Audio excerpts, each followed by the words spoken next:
Hi guys, it's Cindy the Scrapologist. Thank you so much for coming back to my channel. It really means a lot to me. I appreciate it.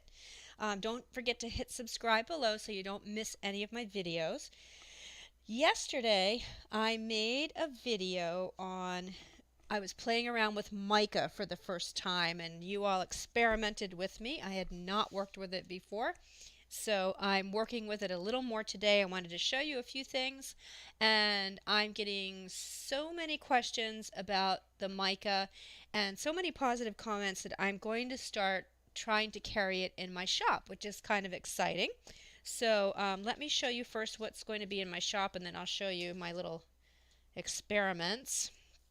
Make sure my fingers aren't still wet. I've been messing with mixed media stuff.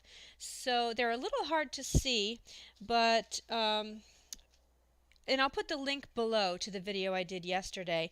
Yesterday I made, well actually I should get that out. Where is it? And I was so excited with how it came out because I've never done it before.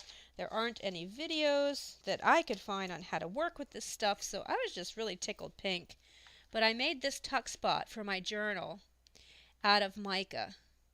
And I've got the light down a little low because as you can see, mica is highly reflective, so hopefully the light's good, but it definitely doesn't show you the beauty that it looks like in person. But I made this tuck spot, and I'll link the video below, but you can do many other things than just use this as a tuck spot. Anyway, so what I'm going to carry in my shop is this shape already cut out for you in the mica, and that's these. It's a little hard to see. I'll leave it down here. Here we go. I think it shows up better on the white paper. So you will get a set of 5 of these sheets of mica that are already cut out for you. Okay, this is all I have right now. I have to order more. And you can see the more you layer them, the darker the color gets. So you can sandwich things between them and use 2 at a time, or just use one and back it with something. They come in a variety of, these are naturally occurring, so there's going to be a variety of different types and thicknesses in your package. I can't guarantee that they're all going to look the same. This particular one, for example, is a little more thin. I think there's one in here. This one's a little thicker and has a few more blemishes in it and is a little darker. This one has a nice blemish in it that's almost like a crack going through it, which I love. So every piece is going to be different, obviously. It's a naturally occurring rock, and I can't control and make them all. You don't want them to look like they came out of a factory anyway, right? So that's going to be available. I have one set of 5, and then I also made some tags.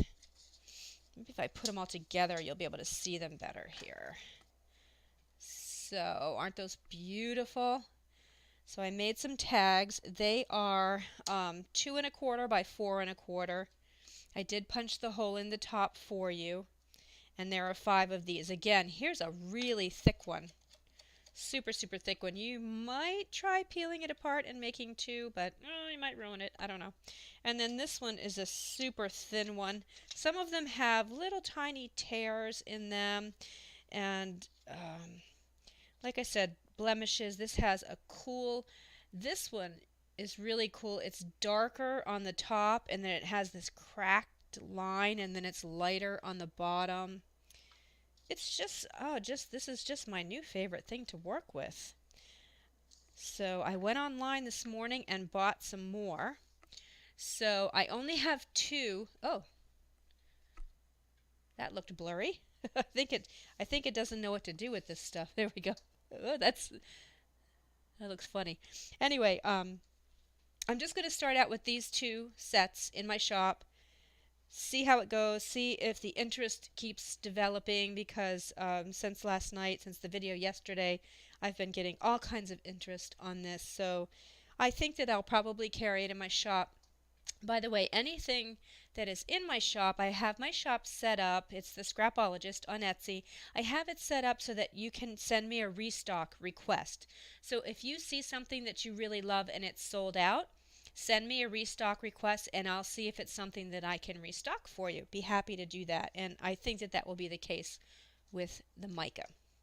So have those available. I wanted to show you two more things that I learned about mica. I've been playing with it again a little bit today. Went to my morning worship meeting. It's Sunday morning. Came home and had lunch with my husband. And now I've got my ginger and peach tea. I'm up in my craft studio. Just a wonderful day. And then this evening I'll have dinner and a movie with my husband or something. So it's just a really nice, beautiful, mellow, happy day. So I'm just spritzing and putzing around in here. So the first thing I did, I'm really happy with it. Look at how pretty that is. I was experimenting with glimmer mist. This particular color is one of my favorites. It's called Red Tipped Rose. And you can get it.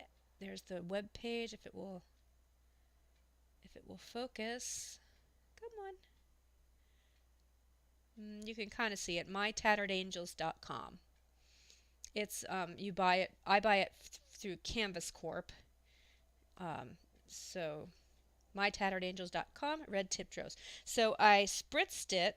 I spritzed the back of it with the glimmer mist, and it has a really super cool effect. Now, the one thing that I noticed, though, is I had to dry it with my heat gun because mica is not... Excuse me, I'm going to sneeze.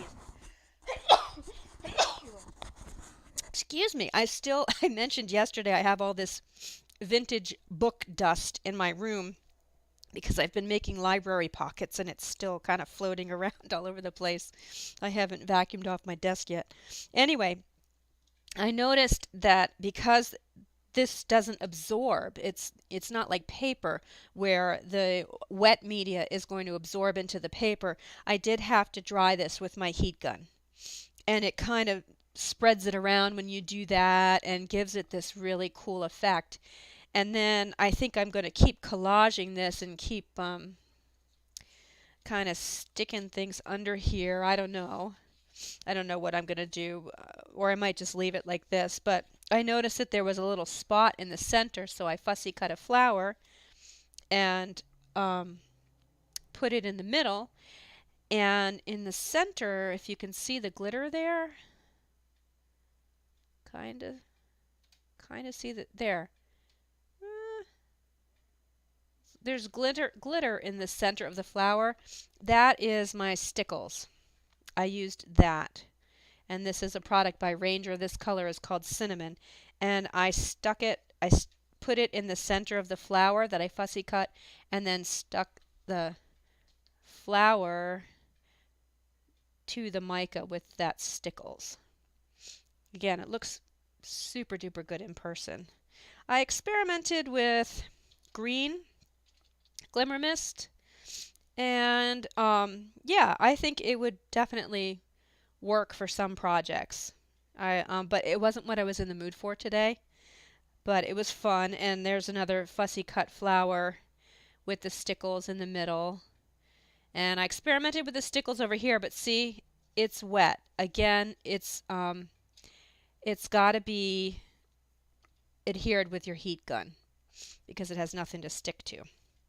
So, okay, I'm going to put these right now in my shop and send me a restock request if you're interested in this, and then I'll go out and buy some mica and make some more of these. And I hope that you have fun with this new technique. Have a great Sunday, and thanks for watching. Bye.